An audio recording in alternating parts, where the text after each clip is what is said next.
Глава организации по борьбе с терроризмом при ООН Иванович Воронков, являющийся сторонником политики Коммунистической партии Китая, вопреки призывам США и международных правозащитных организаций, посетил Восточный Туркестан и лагеря пыток, которые с большой вероятностью были переоборудованы к его приезду.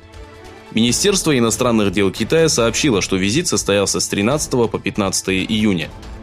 В ходе встречи с заместителем министра иностранных дел Ли Юченгом Воронков обсудил план совместной борьбы с террором и подписал ряд соглашений. Во время заседания суда скончался Мухаммед Мурси, являвшийся первым президентом Египта, избранным демократическим путем. Мурси было предъявлено обвинение в шпионаже.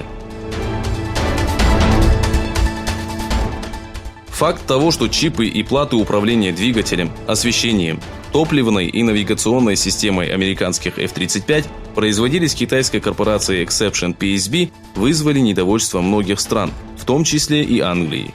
Английские СМИ, в последнее время все чаще пишущие о разведке и шпионаже Китая, описали данный случай как вопиющий факт. После заявления Тегерана об увеличении запасов обогащенного урана в течение 10 дней, премьер-министр Израиля Беньямин Нетаньяху призвал ввести дополнительные санкции в отношении Ирана.